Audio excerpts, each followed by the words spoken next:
นิดเดียวอ่ะโอ้ถ้าประมาณนี่สัตว์ได้นะหัวตั้งใจฟังเนี่ยฟังตั้งแต่เป็นนี้ขัดไปยังกับคนผูกอยู่เลยฟังกันตั้งแต่ต้นมากะเจ้ารอตั้งแต่6 โมงแม่อ๋อท่อฟังได้สบายใจเลยเนาะนั่นตอนเจ๊นี่เป็นแม่พอดีตะกี้เน็ตมันข้างหน่อยหนึ่งเจ้าเป็นกำลังใจให้แม่มันกันเนอะเจ้าเจริญใจนะเจ้าเจริญพรเนาะกับแม่สาเจ้าแม่จันฟองเขาไปหาเจ้าทำหาเจ้าฟังอยู่เนาะเป็นกำลังใจให้เหมือนกันเนาะโมทนากับแม่อันนี้เนอะแม่จันฟองล่องนอดโทรเข้ามาเนอะ0861875325พ่อบุญธรรมโป่งน้องครับผมกับไว้สาขาฟังชัดเจนนี่เนาะวันนี้ชัดเจนดีครับตอนแรกมันมาเลยเนาะแรกมันหายไปหน่อยเน็ตมันค้างเจ้าวันบอกพวกปืนพอแล้วอ่ะปืนของมีหรือกำเดียวมีอ่ะกี่ข้าวแรงแล้วกะกำลังจะกินครับกี่ข้าวแรงขำยุงนักเนอะครับโมทนาพ่อบุญธรรมเนอะครับผมกับไว้สาขาเจริญพรพ่อบุญธรรมโป่งน้อง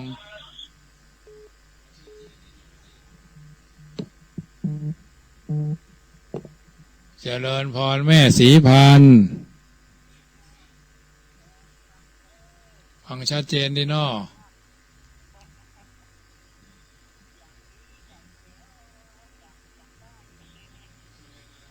แม่ศรีพันธ์ได้เสียงจำเสียงได้อยู่แม่ศรีพันธ์บ้านห้องหลวงฝนตกก่อนแล้ววะวันนี้มันตกเนาะโมทนาโยมแม่เนอะคือกำลังใจเหมือนกัน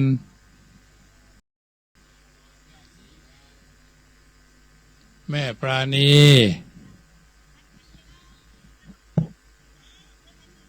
แม่ปราณีหายเมื่อยหายไข้แล้วเนาะหายเมื่อยหายไข้แล้วเนาะหายเมื่อยหายไข้แล้วเจ้าสบายดีแล้วกำลังใจแม่มันกันเนอะให้ไปกับเพื่อนเต้ให้จะม่วนเต้แล้วนะวัดเจ้งจำแม่ร้านแต่วันนั้นแม่หันประตูวัดอยู่น่ะทำมาประตูวัดเข้าไปถ้าบอกกับแม่ว่าแม่เนี่ยวัดเจ้งจำเนี่ยเขาว่าอีเนี่ยถ้ามาสมม่วนนั่นน่าจะได้แม่กับแข่งเขาขายละอ่อนมันก็มาค่าได้อยู่นักงานของนักนะนั่นเนาะทำงานนิคมเนี่ยมันมาค่ามีวันหยุดนะนั่นเนาะมันทีอยู่เรื่อยๆเนาะวันติดวันเช้าก็มาได้ยังอันทำไมอ่อนน่ะแม่เนี่ยเขาเราหาถึงวันนัดทางยานที่เขาลาคนน่ะวันก็คือลาเอาแม่ตาหมอเนาะเจ้าโมทนากับแม่เนอะแม่เนี่ยกำลังใจอันทำไมเนอะแม่อยากรักไม่เห็นขี่ไปที่29เนอะเจริญพรเจ้า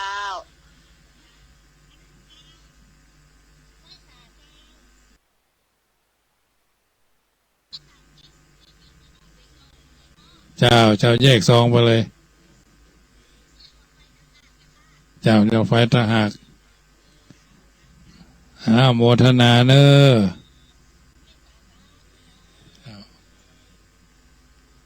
เจริญพรแม่จันด้วงพรมเจ้าท่านพระมาแม่จันด้วงพรมวันที่30นี่จะปล่อยตัวกันลายอยู่เนอะมาเตอะบอกกลัวประมานะมาไม่กลัวอาจารย์ป.2 รอบแล้วบอกให้ฮูตี้เดี๋ยวมาทางวัดพระบาทผ้าเนี่ยเจ้ายิ้มกันเนี่ยเจ้าถ้าเขาแยกสปุงมาทางตาวังเป้านี่เนาะเจ้ามาทางถ้ามันถึงบ่หลงมาท่าเพชรแล้วนะข้ามปิงมานะบ่หลงเจ้าไม่เจอว่า ถ้าจอนทุกที่ไปปล่อยส่งเตื้อนั่นก็เรื่องของทุกที่ของฟังด้วยแต่เจ้าเนอทำไมโมทนาแม่จันดวงพรหมเจ้ากราบไหว้เจ้าแม่เอื้องไพแม่เอื้องไพเจ้าไหว้เจ้าทำไมฮะว่าจะได้อันที่ห้ายอดสั่งนะแม่อยากไปวันที่30แล้วเนี่ยได้เอามาวันที่30เลยเจ้าโหลดไปยันหลอดเตียนได้เนาะเอาได้เจ้าแม่เจ้าโมทนาแม่คำมูลห้างต่ำเจ้าข้าพเจ้าท่านมหาเจ้าแม่คำมูลห้างต่ำสบายดีเนาะเจ้าสบายดีแต่นั้นนะแม่ก็คนแบบพบรถตู้แล้วก็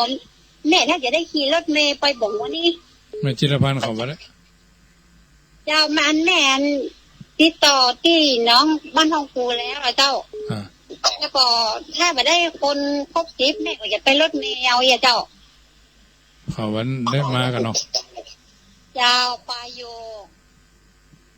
มากันได้หลายก็ม่วนดีทุกเจ้าเขาผมไม่ได้นำมากันเจ้าเดี๋ยวแม่ให้กำลังใจท่านมหาเนอเจริญพรเจ้าข้าพเจ้าแม่คำมูลห้างตำเจริญพรแม่แก้วอำเภอแม่ใจแม่แก้วอำเภอแม่ใจฟังชัดเจนเนาะฝนตกกับแม่วะเนี่ยเหมือนกันวะที่โมทนา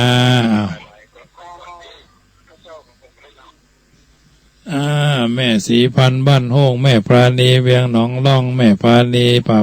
ปอหลอดไฟ2 ชุดแม่จันดวงพรมแม่เอื้องไพชัยยองเนาะแม่คำมูลห้างต่ำแม่แก้วอำเภอแม่ใจทัดนั้นมาก็หมายมีโยมแม่พ่อบุญธรรมโป่งหนองแม่น้อยสุขสบายแม่นุกูลกองแก้วอันนี้เพิ่นฮับเป็นเจ้าภาพหลอดไฟคนละชุดสังฆทานคนละชุดแม่แก้วอวดร่างนี่ตกไปเนาะมาได้โทรพิกมาสักกรรมมีโอกาสก็โทรเข้ามาเนอะญาติโยมสาธุชนท่านผู้ฟังทั้งหลายบัดนี้ก็ถือเวลาแถมน้อยนึงเนาะแม่หลวงปันท่าโชคทานคนละชุดแม่แก้วอวดร่างนี่ตกไปเนาะมาได้โทรพิกมาสักกรรมมีโอกาสก็โทรเข้ามาเนอะญาติโยมสาธุชนท่านผู้ฟังทั้งหลายบัดนี้ก็ถือเวลาแถมน้อยนึงเนาะแม่หลวงปันท่าโชครับฟังเสียงเพื่อนสีจะได้เป็นตื่นวะแล้วเนี่ย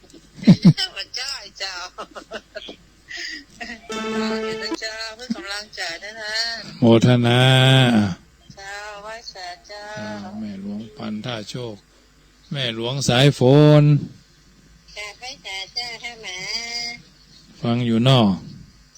ฟังอยู่เจ้าได้ไปงานข่าวดำบ้านนิ่มละอันคนเท่ากะเจ้าคนเท่าเจ้าท่านพระครูเนี่ยมันได้มาเนาะมันได้มาเจ้าก็มีโป่งเพื่อนท่านพระครูบริษาอะไรเจ้าอันคนจัดการเป็นท่านเป็นจัดการให้จ้ะกำลังเสียกะเสียได้2 คืนวันนี้นะจ๊ะเป็นแรงนี่ได้ไปเนาะจะได้ไปอยู่เพราะว่าเห็นญาติกันเนี่ยเจ้าโมทนาก็แม่หลวงเนอร์กำลังใจกับแม่สาเจ้าโมทนาแม่หลวงสายฝนจันกุณะน้องผาขาวญาติโยมสาธุชนท่านผู้ฟังทั้งหลายได้ยินได้ฟังน้ำธรรมคำสอนสิ่งละอันพละนอนจากรายการเสียงธรรมเมื่อค่ำยามแรงภาควันเสาร์ซึ่งอาตมาภาพพระมหาประสิทธมาภินันโทได้สาธุได้ยกเอาสิ่งละอันพละน้อยจากภูมิปัญญาส่วนหนึ่งครูบาอาจารย์แนะนำพร่ำกล่าวส่วนหนึ่งและตำรับตำราเขียนไว้รวบรวมเรียบเรียงปริศนาปริวัติเป็นน้ำธรรมคำสอนอัตถธรรมคำสอนญาติโยมสาธุชนมีพลังใจพลังกายพลังวาจาตลอดจนกำลังใจที่เข้มแข็งเปรียบเสมือนเพชรที่แข็งแกร่งแต่ไม่แข็งกระด้างเป็นเหมือนสายใยไหม ที่อ่อนโยนแต่บ่อ่อนแอแต่อ่อนไหวผิวไปตามเย็บอันนั้นเย็บอันนี้ก็ได้เป็นสาระเป็นชิ้นเป็นอันเป็นกิจลักษณะได้ถ้าว่าเป็นได้ที่เหนียวแน่นแล้วก็ทำให้ร้อยรัดร้อยเรียงถ้อยกระบวนความก็เหมือนสัจจะความจริงใจจริงแท้แล้วก็จริงจังทำให้สังคมร่มเย็นไปด้วยความจริงที่ปรากฏเป็นรูปร่างลักษณะเฮาอยู่ในสังคมเฮาอยู่กันอย่างพี่เฮาดีกันอย่างน้องเฮาปรองดองกันเหมือนญาติชาติประเทศก็จะเจริญก้าวหน้าวันนี้เฮาท่านทั้งหลายอยู่กันสุขสบายวันหน้าเฮาบ่ต้องไปคำนึงถึงทำวันนี้ให้ดีบ่ต้องรอจนฟ้าจักสดใสห่วงและกำลังใจอยู่ที่ตัวเฮาที่กลั่นกรองออกจากจิตใจเป็นต้นมาแถมสายแล้วเนอแม่เรือนแสนต่อเจริญพรไปค่ะท่านมหาเจ้าแม่เรือนแสนต่อเจ้าสบายดีเนาะสบายดีดิยังแม่อู้ท่านมหานั่นแหละ อยากจะไปที่ยุทธอ่ะมีคู่เลยฮะมีคู่เนาะเจ้าอันวันนั้นเขาก็จะถ่ายทอดนะเขาก็จะถ่ายทอดอยู่ฝนตกก็เจ้าได้จะเริญพรเนาะโมทนาเอาละญาติโยมสาธุชนท่านผู้ฟังทั้งหลายเหลือเวลาแถม 4-5 นาทีเนาะจะได้นำรายการจากท่านไปค่ำคืนของวันเสาร์รายการอาตมาภาพเสียงธรรมเมื่อค่ำยามแรงได้สาธุได้ยกเอาสิ่งละอันพละน้อยมาเป็นปฏิการะต่อบุญแทนคุณเข้าน้ำโยมพ่อโยมแม่โยมลุงโยมอาวโยมอาทั้งหลายแม้เฮาไม่ได้เป็นพ่อเป็นแม่เป็นพี่เป็นน้องออกมาต้องแม่เดียวกันแต่เฮาก็บ่ได้ต่างจิตบ่ได้ต่างใจเฮาเพียงแต่ต่างสถานที่เอาคุณงามความดีแห่งทานแห่งศีลแห่งภาวนาสัจจะวัตระปฏิปทาที่เฮาได้กระทำบำเพ็ญกันมารวมกันคือเป็นชัดแก้วพิดานคำคลี่มุงบังร่มเย็นอยู่เย็นเป็นสุขโดยห่มเงาแห่งพระพุทธศาสนาดังที่เพิ่นบอกว่าอันความดีทำไว้แก่ไผ่นั้นบ่มีวันลับหายในภายหน้าถึงแม้กายเลือนหายจากสายตาดีบัดลับหายจากสายใจทำดีไปเถอะบ่ต้องรอหั่นรอนี่เพราะฉะนั้นทำงานเพื่อเป็นตำนานชั่วลูกชั่วหลานก็สืบกันไปทำงานในตำแหน่งหมดเวลาหมดโอกาสหมดจังหวะเฮาก็เหลือไว้แต่อดีตอันทรงคุณค่าอาตมาภาพในนามของพระจัดรายการ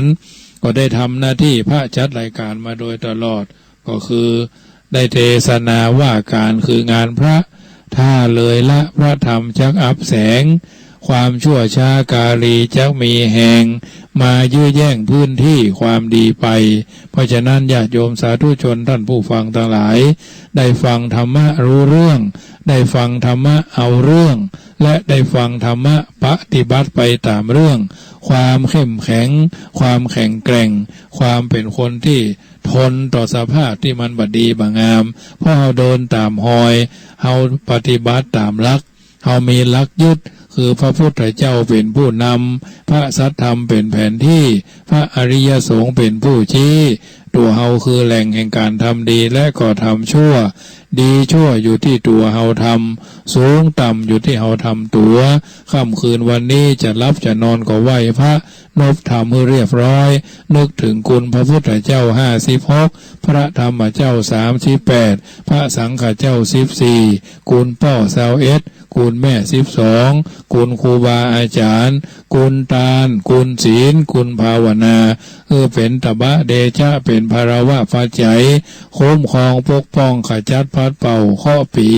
ข้อเดือนข้อวันข้อยามเมื่อห่างหายมีโอกาสมีจังหวะค่อยเป็นเจ้าภาพ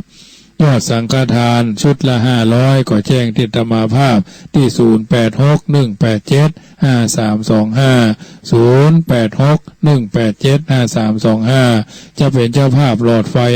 81ชุดละ200จะเป็นเจ้าภาพอาน้ำดื่มภัตตาหารเพลร่วมด้วยช่วยกันก็แจ้งความประสงค์เข้ามาได้ที่เบอร์โทรศัพท์อาตมาภาพ นอกรายการก็ได้ว่างๆก็โทรเข้ามาได้จะจองรถก็จองรถเตียตมาภาพได้ฝั่งอำเภอป่าซางอำเภอบ้านห้องเวียงหนองล่องลี้บ้านที่บ้านทาแล้วก็อำเภอเมืองละปูน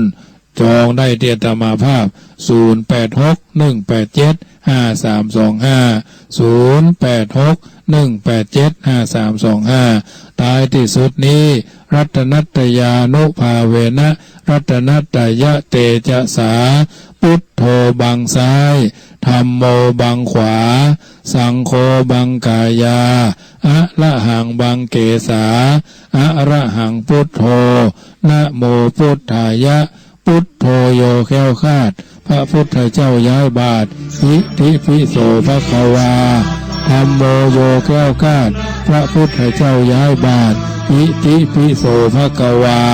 สังโฆโยแค้วคาดพระพุทธเจ้าย้ายบาทอิติปิโสภควาตายที่สุดนี้รับเป็นสุขตื่นเป็นสุขกันทั่วหน้าโชคดีมีลาภปราบแพ้ข้าศึกศัตรูทุกคนทุกท่านเตี้ยงแท้แด่เตะขอเจริญพรอนุโมทนา